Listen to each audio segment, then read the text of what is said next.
Thank you for watching. Please like, comment, share, and subscribe. Bye.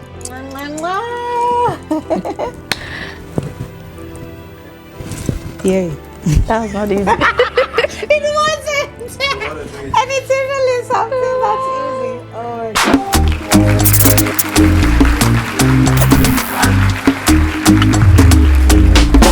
Exclusive at KoollifeTV.com.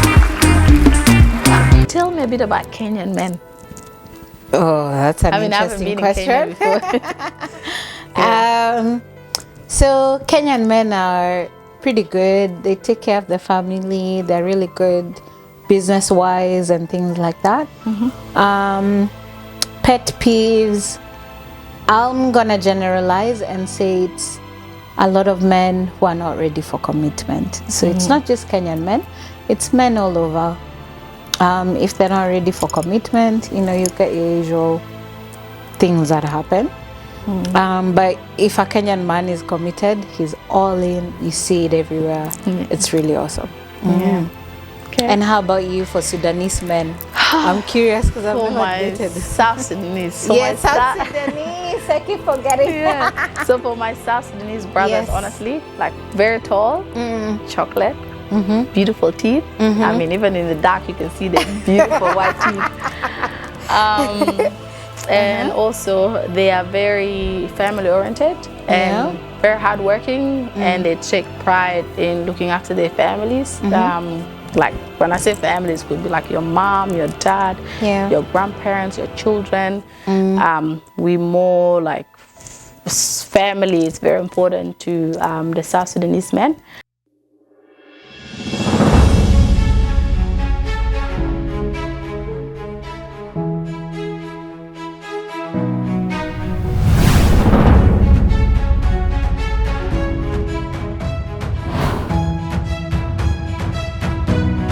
Hello viewers, welcome to Aussie Hardtalk, powered by Koollife TV.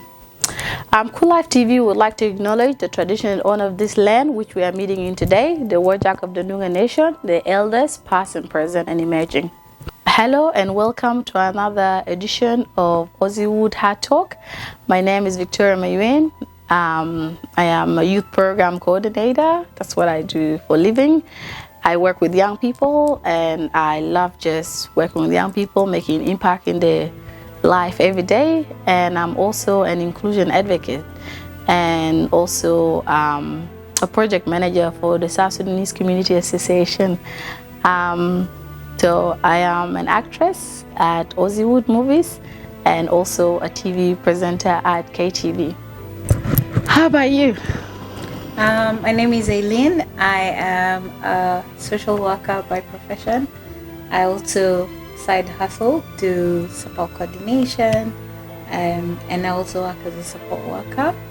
And I'm also a Christian apologist, and I am an actress at Aussie. I'm also a TV presenter at KTV, all the other countries.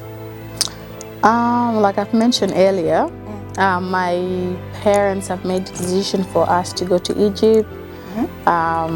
You know, because of the war, they were like looking for a safer place, like country and stuff. So we moved to Egypt, and then later on, we got a sponsorship for my sister and my brother-in-law. So I was very young, so I wasn't in a position where I can choose where I wanted to go and stuff.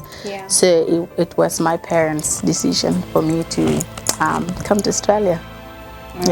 For me, like I said, like my older siblings chose to come. I'm a last one. Part to the last one. For me, it was basically like it worked with the rest. So it was sort of like it's my turn now to, I guess, prove that I can be responsible, work hard, and do everything just like the other siblings have done. So it was an easy choice. Everyone. You were blessed. Yes, I was. And you too as well. Yeah, definitely. So, Elieen, why is Australia a great country to you? That's an awesome question. It is a great country because in comparison to other Western countries, Australia has really good healthcare. We have what's called Centrelink, which is the equivalent of government support for medical and different governmental needs that we have. It's really good. We get tax returns. Shout out to the ATO. July. I know, right? It's July right now, so we're all waiting for ATO returns. But different things like that that we can benefit from the government with, in comparison to Western countries, which have like hectic medical healthcare needs and costs and all these expenses. A lot of things, for the most part, is covered by either your medical government cover or your insurance. So it's really awesome. Yeah. And how about you? Why did you choose? To me, like I've mentioned, I didn't choose, but now having to learn about things that are going on in my country and stuff, it's the safety side of things, like being able to sleep peacefully, living in a safe country, and just like now that I have children, I've got 4 children, knowing that my children could get like an education and being able to like be in a safer place and having to access medical treatment for if there's an emergency, you know. So like those are the stuff that I'm grateful for to be in Australia. Like, it's a country where you have your rights, you know, so as a human. Yeah, definitely. So it's something that I'm very grateful for my parents and my sister and brother-in-law, like I mentioned earlier. Being in this is a land of opportunities. It is. Yeah, it definitely is. Yeah. So if you put your mind into something and wanted to thrive, you can. So and also it's a place where if you wanted to hit the wrong road, it's very easy to go to like rock bottom. Yeah, it is. Yes. So, life is hard. You have to. It's a place where you have to work hard. You know. And you have to aim for the good. Where back home you can depend on. There's always like one breadwinner. You can just depend on like an uncle or sibling or something. Where in Australia you cannot do that. You have to work hard. It's all about hard working. It's you and your life. And I think that's part of the reality of living in abroad. Abroad, yeah. It's you, it's your life. You gotta do what you gotta do to make things happen. Like you sacrifice your sleep, everything, time, social life, a lot.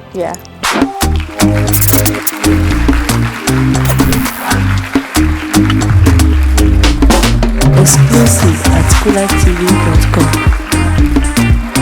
Welcome back to your show, Aussiewood Hard Talks, brought to you by Koollife TV. So back to our questions now. So actually, when did Kenya become independent? As we got our independence in 1963, so very, very early. And I think you mentioned 2011. So South Sudan is still a baby, like I said earlier. Oh my gosh, so such a baby. Only in 2011, but like we're doing really well, honestly. I remember Kenya actually doing diplomatic talks about stuff like South that, Sudan, and putting the civil unrest as well. We're like neighbors. That's it. That's what's up. Neighbors, brothers and sisters. Basically. So, what does your flag represent? All the colors. So we've got black, which mean the people of El Sudan, which is mean black, and we've got red, which is mean the blood that was shed during the war, and then we've got green, which is mean like the land. And also we've got blue, which means the Niles, you know. Oh, okay, cool. And then we have gold, which represent unity. And we've also got white, which is represent peace. Oh, that's very similar to Kenya. You guys are copycats because we got independence. We've been Sudan before that. Actually, when we became independent, I think they've added only 2 colors, which is just blue and gold. Because basically that's a Kenyan flag, and most Kenyans have like wristbands represent. I don't have mine right now, but it's at home. So we have same thing: green for the land, white for peace in Kenya, black for the people Yeah. and red for the blood that was shed. So as we've well. only got the different, which is blue for the You guys just remix DJ selected us. and gold for the unity and stuff. Yeah. Yeah, that's really good. Yeah. So that's only the difference. But yeah. So if I have to visit like Kenya, so I've never been before. So Yeah. One day. So That should what be places should I legal because visit? we're neighbors. Yeah. Yeah, No, it's I would love to visit Kenya. For Kenya, there's so many places to visit, so much to do. That's why I try and visit every time in December if I can. So we have Mount Kenya, which is a mountain a lot of people climb as a challenge. We have Savo, Masai Mara, where you even do the hot air balloons, like so much. I mean, I love my country. There's just so much to do. Even within Nairobi, there's so many places to go. You have Art Cafe, you have different places in Hurlingham. Kenya is just so vibrant and awesome. Okay. And how about you for Sudan? Yeah. For Sudan, like I've mentioned earlier, I'm in South Sudan. Yeah, South Sudan. South So Sudan. South Sudan. So if you were to visit South Sudan, like us being like a newborn, still very young nation, like I've been there only for the first time in 2011 actually. So the places to visit, like my hometown is very peaceful and like the nature, it's amazing. So it's called Rumbek. So if you have to go to, it's a very developed town. And then if you were, let's say for example, to go like to places like Yorul and Tony, wow, there's a lot of places that you can go depending on you as a person.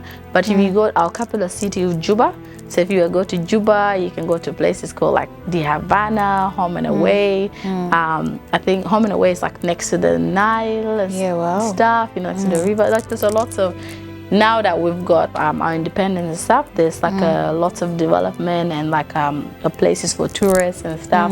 It's been a very long time, since 2011 when I was there. So wow. Tell me a bit about Kenyan men. Oh, that's an interesting question. So Kenyan men are pretty good. They take care of the family. They're really good business-wise and things like that. Pet peeves, I'm gonna generalize and say it's a lot of men who are not ready for commitment. So it's not just Kenyan men, it's men all over. If they're not ready for commitment, you know, you get your usual things that happen. But if a Kenyan man is committed, he's all in, you see it everywhere. It's really awesome. Okay. And how about you for Sudanese men? I'm curious because I've never dated. South Sudanese. So South Sudanese. I keep forgetting. So for my South Sudanese brothers, honestly, like very tall, chocolate, beautiful teeth. I mean, even in the dark, you can see the beautiful white teeth.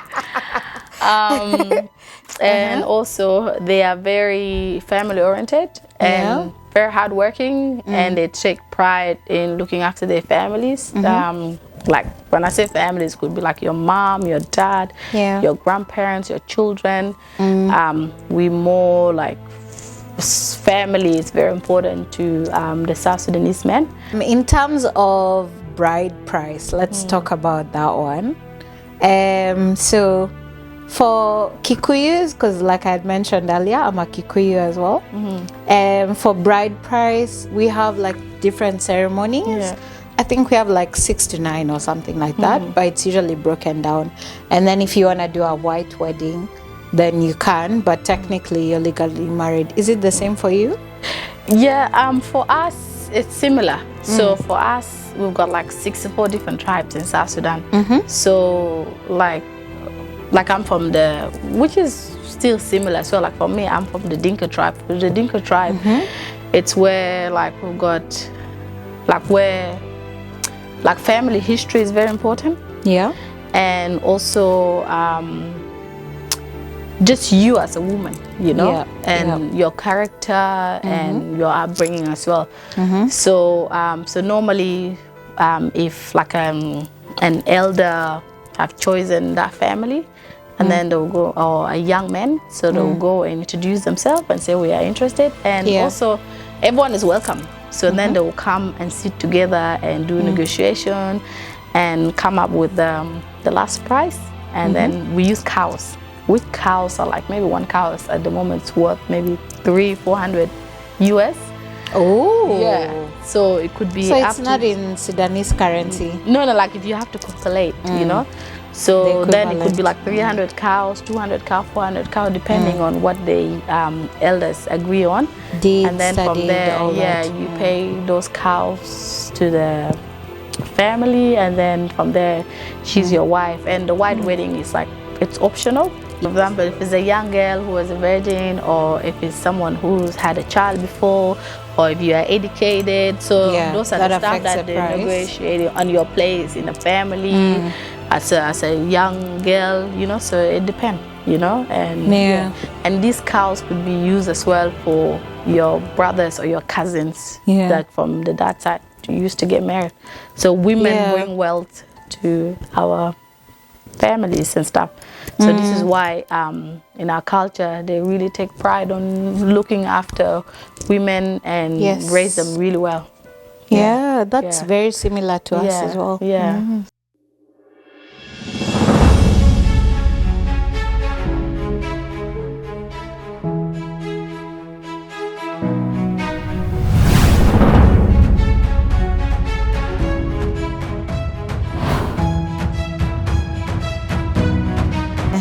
Thank you for watching. Please like, comment, share, and subscribe.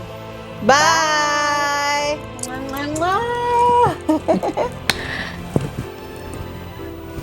Yeah, that was not easy. It wasn't. And it's really something that's easy. Oh. Thank you for watching. Please like, share, comment, and subscribe. Bye. Hey. Hey, hey. I was so soft, super soft. Twinkle, twinkle, I'm feeling like a star. Steady, 007 James Bond. Hey. So soft, super soft. Twinkle, twinkle, I'll be feeling like a star. 007 James Bond.